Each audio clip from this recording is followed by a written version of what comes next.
Hello, my name's Rachel. I'm from Dallas, Texas. I've been a conservative my whole life, but my views have definitely evolved, and I'm happy to be here. I did leave. Hi, I'm Casey. I live in Pittsburgh, Pennsylvania, and I actually work in politics and have watched very closely kind of the Republican Party turn from Republicanism to kind of Trump Republicanism, and I'm excited to talk about that.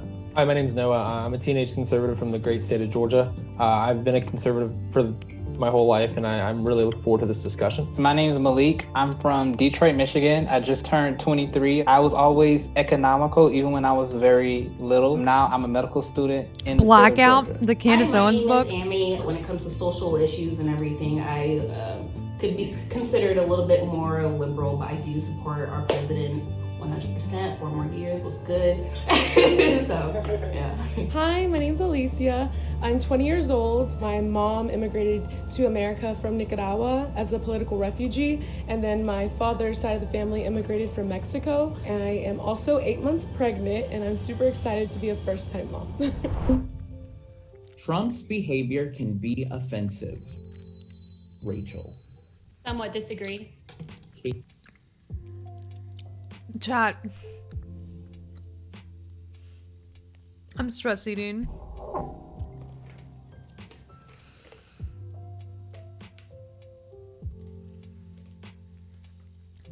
This is awful. How the fuck can you, as a first generation Nicaraguan with child, support Donald Trump? Nicaraguan. I should work on that one. It makes you feel better, do it. I got my favorite trail mix. That it's just candy. It's just candy.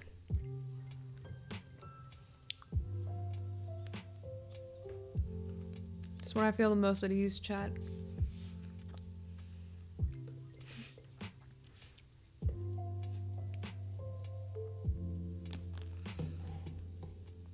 Alright, sorry. Her parents are probably extremely conservative and anti-communist? Right. Okay, that makes sense. Fine. Very well. Casey. Agree. Noah. Agree. Amye. Agree. Oh my god. Strongly agree. This woman's name is literally Amye. Amye? Amye? Armin? Fucking asshole. Agree. I think that Trump gets a lot of flack more than other presidents for offending people because he is not politically correct. The politically correct culture has been shoved down our throats. Amye. And the reason why people Armin. like his rhetoric is because he doesn't put up with that toxic culture. The reason I said agree is because while he hasn't directly offended me, I do think some of his rhetoric can be offensive. I mean, I'm sure Stormy Daniels was pretty offended to be called horseface, even though it was epic. When it comes to a lot of his policies, I tend to agree with him. What he's done with the taxes, I think we can all agree on. If we could just take his Twitter account away sometimes and just limit what he says or get a Dude, I thought it was awesome when I thought it was awesome when the president just like sprayed misogyny all across the internet. I thought it was pretty tight, but you know, he's still my president. He still upholds my interests. Writer in there for his tweets, I think we'd be in a way better place in the country. I actually enjoy President Trump's tweets. I have notifications set up. Yeah, I agree with that. Yeah, and I don't even factor in the rhetoric when it comes to President Trump anymore because of all the results that he's gotten. And if that's how he has to behave in order to achieve the results, I'm totally fine for it. I see a fighter, and that's what I like about him. The one time. What the fuck is wrong with the conservative brain that literally responds to, do you find Trump to be offensive? Your response is agree, but then your entire argument is to defend him and completely make it seem like your original response should probably have been like, I don't know, disagree? What is this? If you don't think that he's offensive because you're just going to defend why he's offensive, then say that you don't fucking agree. What is this? Time he offended me, I quickly found out that it was from fake news. So that was in the beginning of the election when he was running in 2016. It was the disabled thing, like the little that little thing that offended me, but that quickly dissipated when I found out that's what he does. Everything else that I have heard him say from this point, I haven't. Chat. I remember watching this. Don't want to support Amazon or Twitch, but $5 for you, no problem. Thank you, Sour Dove. I remember watching this. It was a video dedicated to describe how Donald Trump was not outright mocking a disabled journalist. That's just how he acted. And you know who paid for it? A Christian, Catholic, conservative group. I just remember thinking, this is bullshit. Absolute bullshit. Nobody can believe this. Apparently, people do believe it. Felt Unreal. Personally offended, but when I hear him say certain things, I'm like, I could hear the screeching. I could hear, you could just hear like the freaking people freaking out. Yeah, and one thing that I say kind of offended me that I kind of didn't like was when the Hollywood Access tape grabbed him by the, I didn't really like that. But then as I thought about it more, I thought he wasn't running for president. He was a Democrat at the time. And this has nothing to do with who he is today. He was talking about He was a groupies. scumbag back then. Yeah, and to me, Before like he when even I thought actually about looked at running the for context president. and everything, like, As a registered Democrat. no, I know who he's talking about. He's not talking about, oh, Amye, I could just grab. No, you can't do that to Amye. Like, I'd be able to do that. I'm gonna hit you with a backhand over there. Exactly. Like he's talking about the women that are like not just any woman. He was talking Right. about particular women. And think of when he said that stuff Right. too in Access Hollywood. The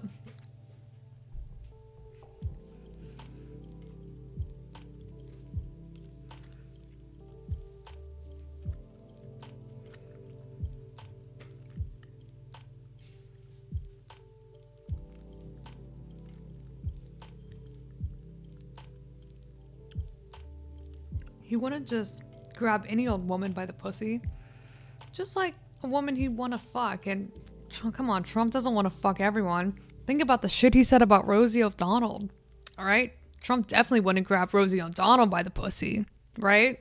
So for this reason, we're going to give him a pass. We're going to give him a pass because he has proven that he's not grabbing every woman.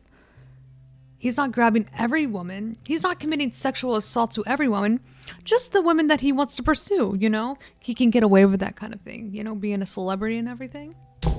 By that time, Donald Trump was being talked about in rap videos. He was on Comedy Central during those roasts. He was in Hollywood. We know who he was talking about. So when all these people, especially in the Black community, when you dare use the grab him by the If he had been black and said it in a rap song, we everybody, yeah, sing that song.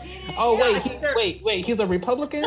Oh no, we disagree. Yeah. I was only ever offended by Trump once, and this was whenever he said something about like Mexicans being like animals or like something like that. And so I was like, oh my gosh, it's so offensive. Like, why would he say that?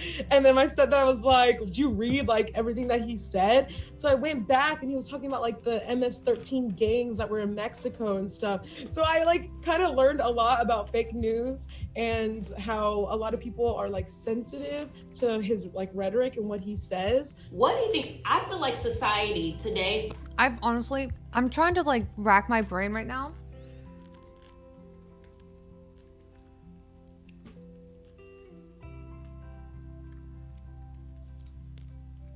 I don't think Guatemalans. I honestly can't. I mean, rappers rap about having consensual sex and then doing a bunch of freaky shit. They don't rap about raping women or sexually assaulting women. And maybe there's something that could be interpreted as such, but again, like, I don't know, it kind of seems weird how far they are willing to go to try to justify Trump's actions. Right? How far are they willing to go to justify Trump's sexual improprieties, I wonder? I guess we'll find out.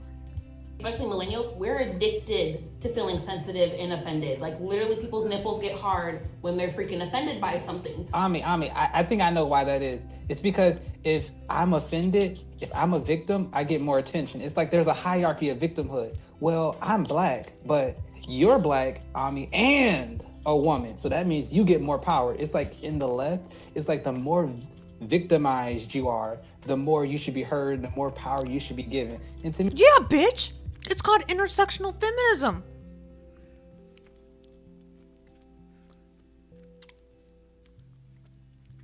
With every added layer of oppression one is subjected to, you give them more time to express themselves. You offer them more protection. You offer yourself as an ally. Twofold, threefold, depending how far down the chain of oppression we're going. All right? What do you mean? Of course that's how it works. Of course that's how it works. You have to do this. If you are going to address the grievances that black women experience, they deserve a little bit more attention. That's the point of intersectionality. That's the point of intersectional feminism. Is this sadism hour? Yes. Yes.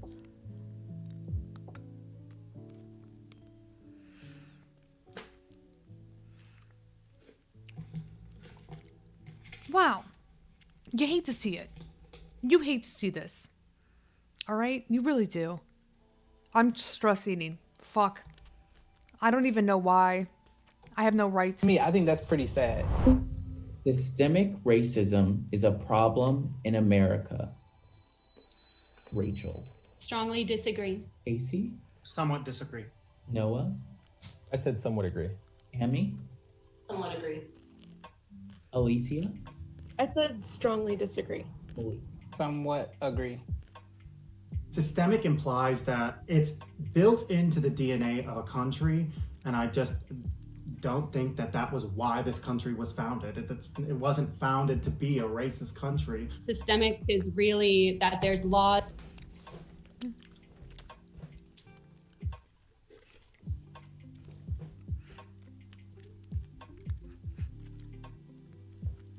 What is this? What? Oh my god, no. Historical revisionist out? Historical revisionist out? This country was built on the basis of white supremacist values and slavery. Literally slavery. Literally slavery.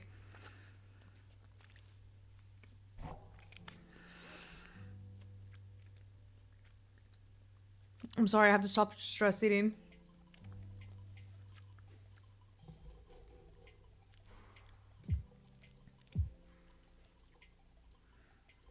We built everything with slave labor. I'm really sorry if this is triggering to our black and brown brothers and sisters and NBs. I'm really sorry. This is rough. Laws in place that prevent people of color from excelling. And while in the past there definitely have been laws that were systemically racist, there aren't any anymore. There's so many examples, people of color that excel in America. For example, like Barack Obama, he's like a black president. You also have like AOC, who was a bartender. She's a person of color, and she literally just like came up and became like, you know, a House of Representative. Can I ask everybody this real quick? Joe Biden's 94 crime bill that specifically targeted people of color, you wouldn't consider that to be systematic, something that was put into place that is going to target the breakdown of the black family. Sorry to be like military, but there's some skid marks. America has some like total skid marks. Yeah, there has been like, cause like I'm studying history and I'm taking an Old South class. So we're just talking about slavery. Like, so I'm not denying that there hasn't been systemic slavery before, but in 2020 today, like there's not systemic racism. But just in the 90s, 94, that was the year I was born. Not too long ago, and the residue, the effects that it had within 2 generations is, you know, it looks pretty structured to me, you know what I mean? I mean, I really like what you had to say with the 1994 crime bill, because that's exactly where I was going with it. That's why I somewhat agree. And the other policy that I think is also really important would be school choice. In the schools where I was growing up, the way they teach history and the way they teach the spirit, you know, that they were teaching. Spirit, bro, I felt like in the classroom. You are determined that you will fail. You cannot succeed. You will never make it. And to me personally, whenever somebody told me I can't do something, I said, okay, watch. and then I went to medical school. But for a lot of other people, they don't have what I have, you know? So I think it is systematic because it's mostly Black people in these areas being taught these things that keep them from even thinking that it's possible for them to achieve. So that's why I say systematic racism is a problem, and it comes from the Democratic side. I have to disagree. There's no law saying that you have to teach Black children that they can't make it in the world. The issue is really funding, and I think people get distracted and tend to blame it on systemic racism when it's not. It's really a poverty issue. You don't think that's systematic? White kids are in poor districts as well, and there are tons of districts around the nation that are a majority white and they're poor. But Black people are typically, if we look at statistics, Black people are in that lower income, people of color are in that lower income bubble right there. I feel like that's systematic, you know what I mean? It's targeting a specific group. But there are tons of white kids in that bubble too. I didn't disagree on that part. I definitely gave a shout out to, you know, there are white kids in the trailer park. I think a lot of it has to do with like the culture or the way that the Black, like normal, typical Black families set up. The statistics say that Black people don't have like 2 family households. Yes, and that 75%. has a lot to do, that has like a lot to do with like, the poverty rates, their like where they end up in. It's crazy that like some of them get really close to understanding that this is in fact a systemic issue, right? But of course, they are going to concede to Rachel, who is going to counter with, nah, there are some white people who are just as poor as non-white people, so your logic does not hold, so sorry, and watch them cower to Rachel, because Rachel's just going to double down in her denial that systemic racism is real, because there are in existence there are poor whites as well.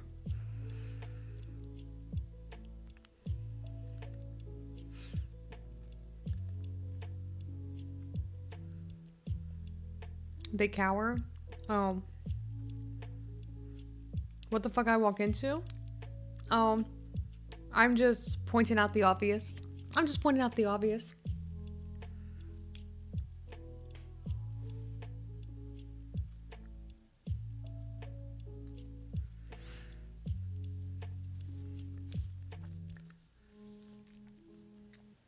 Also, I really love that they used Joe Biden's example of the crime bill to be their go-to example for institutional racism or systemic racism, instead of, you need to contact these people and hold a struggle session, right? Whenever we could look at Trump's history of racism and his discriminatory practices, but again, they'll just find some way to give him the pass, right? Oh, like he outright discriminated against Black people from renting his Manhattan apartments because of, I don't know. I would love to be able to follow up with these questions.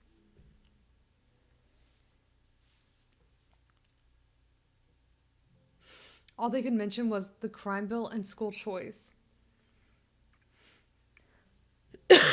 Exactly. Which means that they don't even know.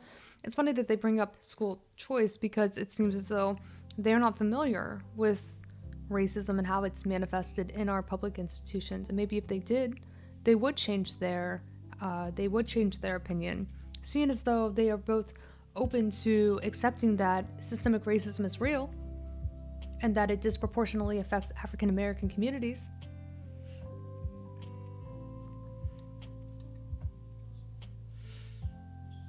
But again, I'm not going to hold my breath to see how far, they get, both Amye, and Malik, in getting pretty close, but so far at the same time. School, they go to jail more often, so I don't think it's systemic racism, and like more as that it's a fact. Also, I'm thinking about like necessary versus sufficient conditioning right now in logic. So like necessary and sufficient conditions right now. And the argument that this person is making, that it is necessary to suggest that there is no systemic racism, the sufficient condition being that AOC exists. Awful. And Obama, right? Two people have found a way to participate in American exceptionalism. Good for you, right? She's about to victim blame? Oh, hell yeah, she having is. to like educate. We've done a lot to deal with race in this country. A lot of my friends on the left, they literally just see it that it is a racist country. We're never not gonna be, and we need like insane change to just blow up the system. I think that would be the most foolish thing. When you look at who's helping the Black community, I think that President Trump has done a ton for the Black community. More than under Barack Obama, that's for sure. I believe COVID-19 is a serious and real disease. Rachel. Disagree. Honestly? No, I mean, shit.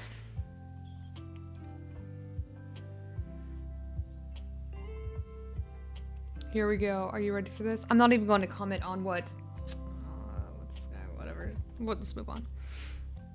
I believe COVID-19 is a serious and real disease. All right, we're going to strongly agree. Casey? I strongly agree. Noah? I somewhat agree. Amye? Agree. Alicia? I said somewhat agree. Malik? Somewhat agree. Anything that can cause the death of somebody is serious. I can strongly agree with that statement, while at the same time being against a lot of the measures that have been taking place, especially over an extended period of time. It's affected my mental health. And I have a lot of people who are scared to kind of speak out. But of course, the disease itself, yes, it's real. Yes, it's serious. It's very serious. I've known people who have family members who have passed away. But I don't believe it's to the degree that the media made it out to be. I mean, they said really early on 2 million people will die, and we're at 200,000. Overall, it's most likely been inflated a lot. And this is a really interesting question for me because I'm in medical school. I have access to information that like the general public doesn't. So the thing I would say is context is not being given to the general public. I noticed one week there was like, oh my God, there's been a surge in this state. Well, I know a drive-through just opened. Was there really a surge in cases, or was there a surge in testing? I think that we are being distracted by the real problem in America. And the real problem in America is that we're not healthy overall. We're one of the sickest countries who's a first world country. So I think the media has really blown it out of proportion. I don't think it's as serious as it's made out to be. It's being politicized to scare people. And I don't know if you guys Rachel's an...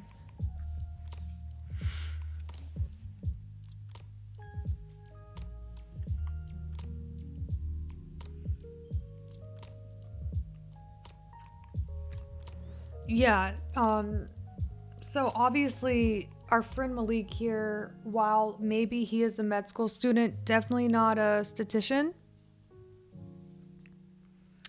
and does not understand that, of course, if there are more openings for testing, right, more test facilities, there will be a spike in results because there have been a significant number of people who are in fact positive, right? COVID-19 positive. They have contracted the case. They are they are COVID positive, and they aren't able to test and get their positive test results until one of those testing facilities opens up. So again, having a test that confirms the results of your COVID doesn't change the fact that you had COVID first, you got tested second, to make it seem like, oh, we need to blame this on the fact that we have a higher number of tests. Not having any tests available won't change the outcome of people contracting COVID-19. There just won't be a mechanism in place to tabulate all of the people who are in fact COVID positive. I don't understand I mean, obviously the conservative logic is just broken. It's just broken. Well, the whole reason, and it's insane that their argument is, well, the whole reason that we have a high number of cases is because we're testing. And it just so happens that the people that do in fact have COVID are testing positive. It's mind-blowing. How does this even happen? Anyway, sorry, Chad. You guys remember in the very beginning when they talked about this COVID, they said that the African American community was actually, more prone to getting COVID, the Chinese virus. Gotta say it, guys. Gotta say it. Chinese virus. No, you don't. And it no, makes you don't. sense. No, If you we wanna look don't. at the No, Black you don't. You don't community have to say it. specifically, when it comes to high blood pressure, heart disease, diabetes, we got to take that in consideration. And unfortunately, we can't really compare ourselves to Sweden. Can't really compare ourselves to these other countries that one have a much smaller population and also live healthier lifestyles than we do as Americans. I am open to liberal ideas.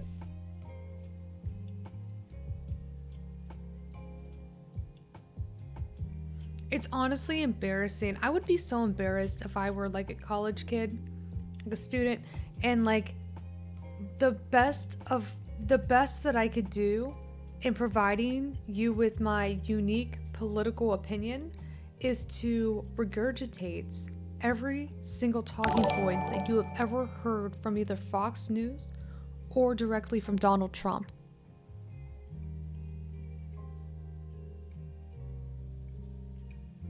You want to talk about an echo chamber? Hey, chuds? Right? Do we have any right-wing chuds in here? Have they made it? You want to talk about a fucking echo chamber? Everything that they say, every single talking point that they tout came from Donald Trump at one of his fucking rallies. All right? These individuals have never formulated their own thoughts whatsoever. It is just verbatim. Their talking points are coming from whatever Trump said at the last rally. And then they all just agree with one another blindly. It's embarrassing. I mean, there's very little discourse whatsoever. The most discourse that we've seen is over systemic oppression or racism.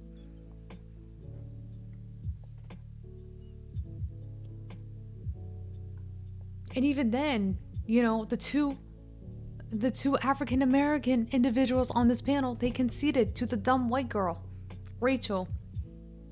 They couldn't even hold their ground. That is embarrassing.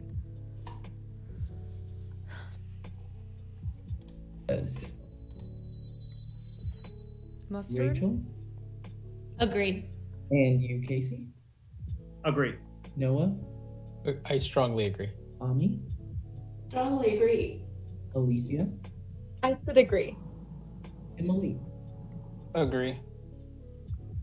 So What? I said agree, but like right now, they're just like portraying so many radical views that it's like shutting me down from like listening to them entirely. Like say socialism, disagree. that's like the number one Okay, for me.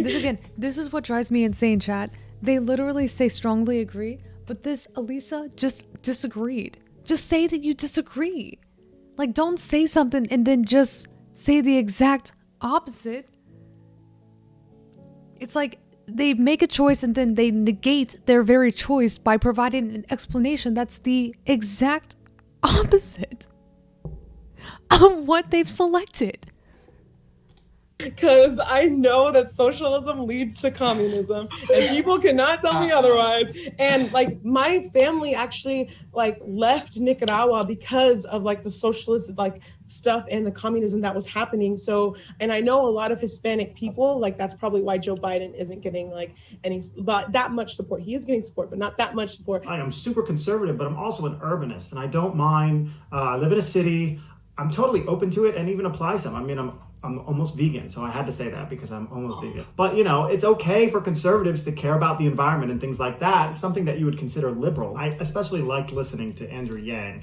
It's hard to hate that guy, and you just can't. But nothing about Joe Biden interests me. Urbanist, city dweller, somebody who it doesn't even have to be a city dweller. You can be an urbanist and you can favor a system of urban qualities or urbanity. That's what urbanism is. It's just city, synonymous with city. biggest voting issue of all is China, and I think that it is the Communist There's Chinese more Communist to Party it, is the but biggest in threat this to the global context, order, he just means like, especially I live in the American city. way. And I'm Joe an Biden urbanist. has made it very clear that he's really not going to do too much to handle them, and in the past has actually enabled them. I'm very, very open to having discussions with literally everybody. I'm in Blexit, and down here in our Tennessee chapter, when we come across Black Lives Matter, we cross over the street and we talk to them. Friendly, peacefully, great conversation. We find a ton of middle ground. We add each other on freaking Facebook. But I feel like leftists today should just be open and honest and just call themselves.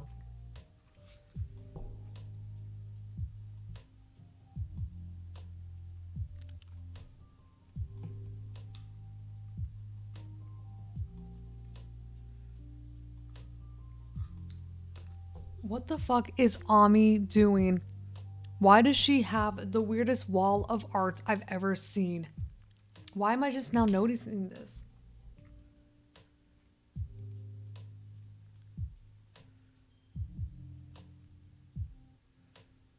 What are leftists doing? What the fuck is Blexit? Blexit was crafted or curated by Candace Owens. It's Black exit from the Democratic Party. Marxist, because there's literally pretty much no difference now these days when you look at Bernie Sanders, when you look at Black Lives Matter, and then let's add in a bunch of like illegal immigrants when we can't even take care of our own people. There's no logic. There's no logic to it. I'm open to talking and adopting things like who you decide to marry and all that kind of stuff. I'm open to that. Give people equal opportunity to succeed. But if you want to look at the LGBTQ stuff, I'm for you as an adult talking to another adult and consenting to do whatever you do. But I'm not for is shoving it down children's throats. I'm a mom of 3. I don't play that. No. What do you need to talk about to my kids about your dingling stuff and what you decide to identify? We don't care. If they want to play with their toys. Yeah, I actually, I work for the Gay Republican Group, so I am their political director in Pennsylvania Suppressing and Ohio. children. As far as gay issues go, to allow I them think to that people express looking themselves, I think, is a fucking sin. to pass gay marriage or like repeal gay marriage, I think that's big government. It's about time. I was waiting for this guy to, step on out. Better late than never. Again, chat. Cisgender, homosexual, white men. Is this the same guy?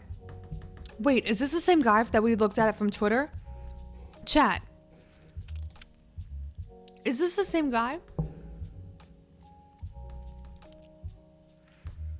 Didn't we look at this? Didn't we look at this?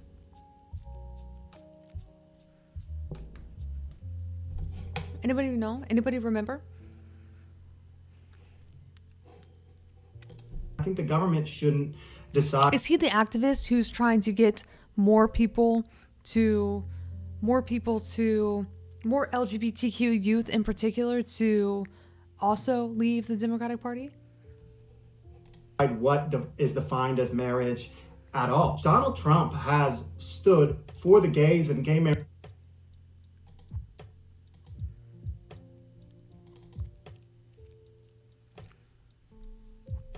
No, okay, never mind.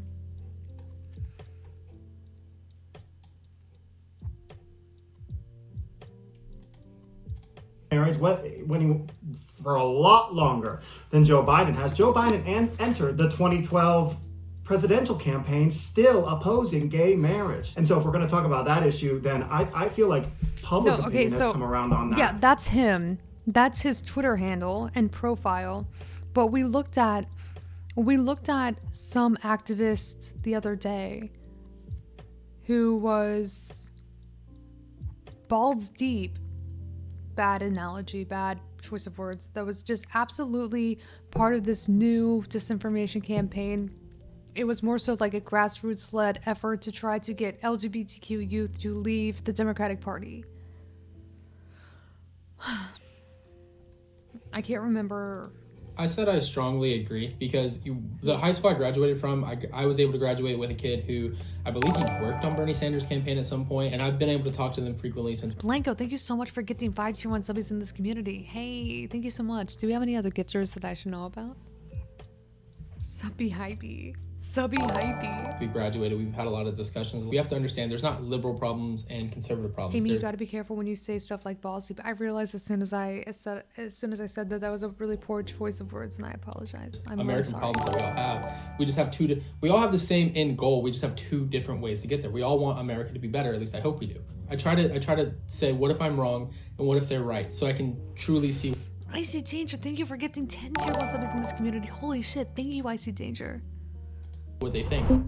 America is better now than it was 4 years ago. Rachel? Strongly agree. Casey? I strongly agree. Noah? I strongly agree. Amye? Somewhat agree. Alicia? I said strongly agree. Strongly agree. Yeah, so I somewhat agree, and that kind of actually sucks to say because I wish it was strongly agree.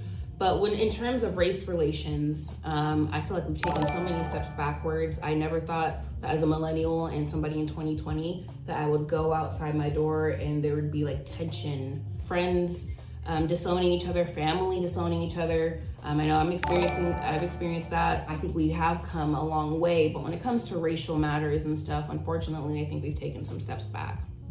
I believe all problems are Well, at least she stood her ground on that front. downstream of economics. And I think when Trump says we're going to do opportunity zones, we're going to invest billions and billions of dollars into low-income areas. Like in Detroit, the gentrification that happened, which I'm a big supporter of, it gave specific family members in my family jobs that paid like 4 times what they were making before. And Polyglottopus, thank you so much for the raid. Thank you. Welcome, raiders. Hi, how are you? If you are meeting me for the first time, my name is Amy C3. I talk about politics here on Twitch. I'm a housing advocate. Right now, we are trying not to maul to death. Watching this piece from Jubilee.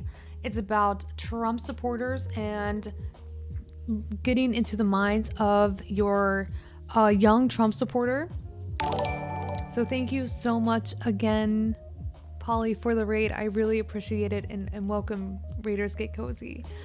Kate State Nate, thank you so much for the 200 biddies. Thank you. We're being tortured, and appreciate the hey y'all, Corona isn't really a big deal. Did you watch this by any chance? All right, hell yeah, level 4 hype train already, 3% down, 97% to go. All right. I have, oh no. So you know what's up. And that's because a billionaire now owns like 1/3 of downtown Detroit. Like people complain about it, but before, I bet 1/3 of these buildings were abandoned. That's done more for the black community than. Oh, you think it's almost over, but this person talking about opportunity zones. All right, this person is talking about opportunity zones and not realizing what Donald Trump has done is given millions and millions of dollars worth of tax breaks to his crony friends who have the capital to invest in these disinvested areas, right? These completely dilapidated areas that of course is going to ultimately give some black people who live in these opportunity zones the opportunity, right, for a job, right? It's a job opportunity for those in historically black neighborhoods that are being targeted right now for state-backed gentrification projects funded by Trump's billionaire friends, you know, the ones who have the means to invest in these areas in exchange for massive tax breaks.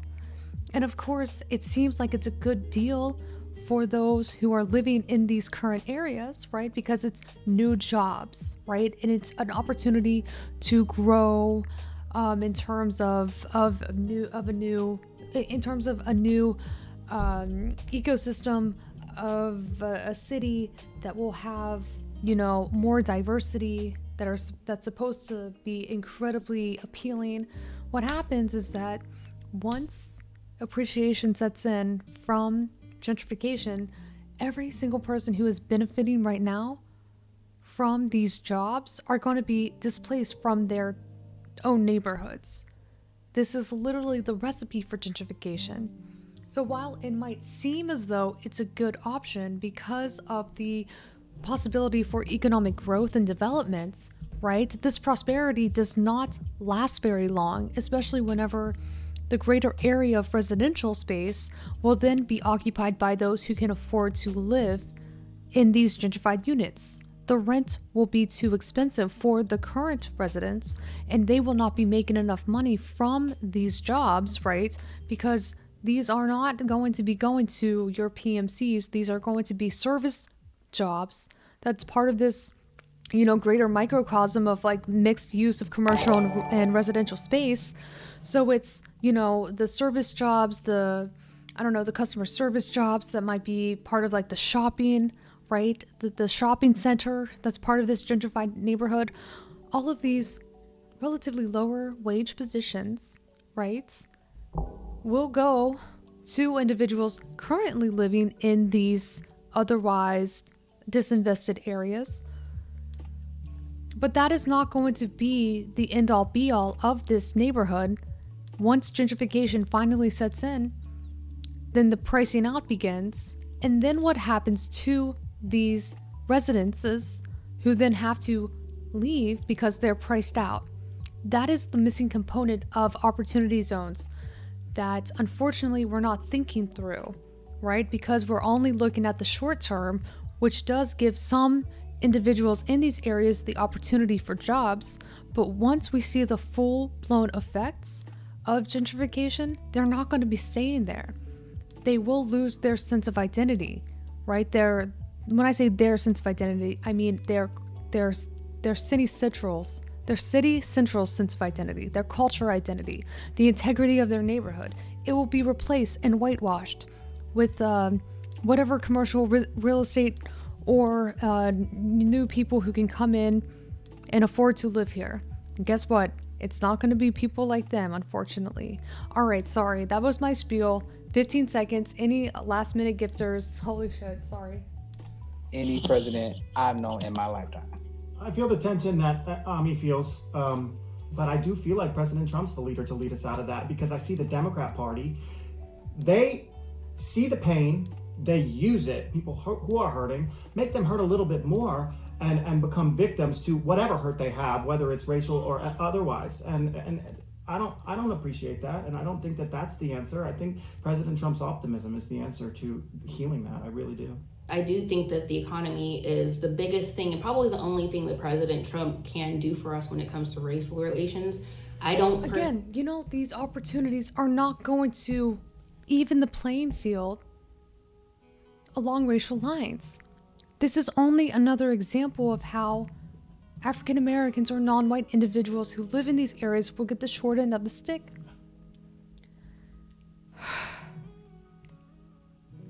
Donald Trump is not addressing the greater grievances at the community level.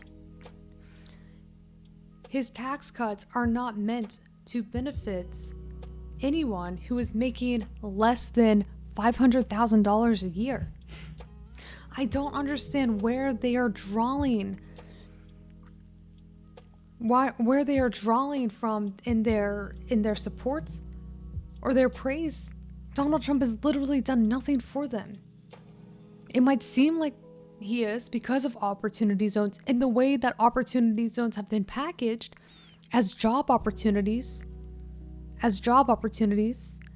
and the opportunity for your area to undergo renovations or rehabilitations that you won't even benefit from once you're priced out and a new wave or demographic comes in and lives in these brand new shiny buildings.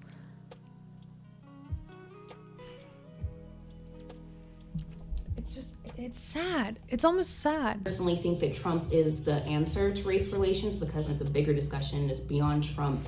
The best thing that President Trump can do for Black America and people of color is to just give them the opportunity to thrive. And I think he's done that, a great job at that, especially, before the China virus took place and everything. But when it comes to race relations, the media has such a massive part to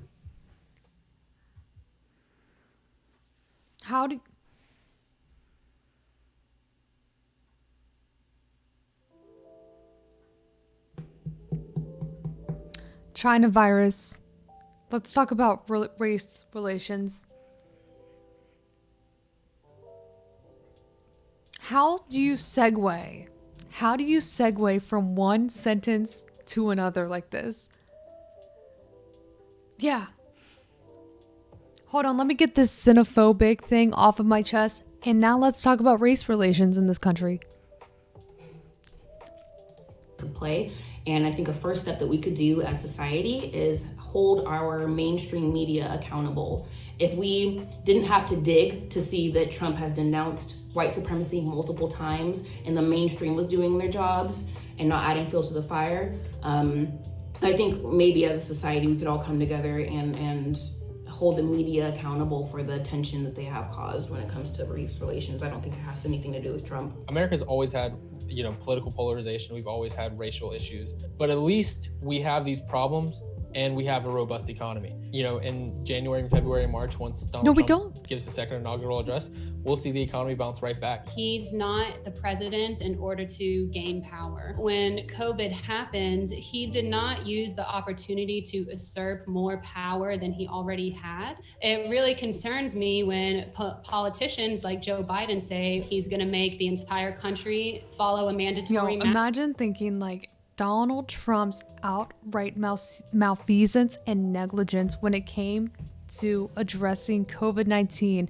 is proof that he did not try to exert himself further into a position to gain more power, right? He wasn't doing the power grab when it came to refusing to acknowledge the impact of COVID-19. This is all you need to know. Donald Trump, look at him. Look at Donald Trump refusing to accumulate more power or exercise more presidential privilege when it came to COVID-19, a global pandemic, ripping through this country, completely destroying the economy, putting hundreds of thousands of people at risk, that has ultimately led to almost 250,000 people dead. And this is all you need to know. If you're wondering, is Donald Trump going to try to assert himself in a way to gain more presidential power? Look no further than him failing to do so when it came to responding to COVID-19. Let's not look at the fact that he has continued to stoke fear about the possibility of mail-in voter fraud. Let's look past the points. Let's look past the points where he has said multiple times that he will not leave office based on the outcome of Joe Biden winning the election. He has not agreed to a peaceful transfer of power. He has said multiple times. He has said multiple times that he is not going to leave office. What more do you need to know about whether or not Donald Trump is trying to ensure that he is accumulating as much power as possible? Also, didn't he say, hasn't he made a couple fucking jokes about how after Trump 2020, it's going to be Trump 2024 and then Trump 2028 and then Trump? So you get the point. Donald Trump is absolutely not trying to do a power grab ever. There you go. I killed that horse. Another horse dead. Mask mandate. I beat another dead horse. Dead. It's an overreach of power. I think a lot of why America's so strong is because we have such a strong leader like President Trump, and he cares. He genuinely cares about America. He loves America so much, and he also loves the American Kill people. it some more. So I think it's like super nice to just see that a president who is enthusiastic to work for this beautiful country that I love and the American people, which is like you and me. So On that note, you guys, that is a wrap. Hey, great job, everyone. All right, bye. See you.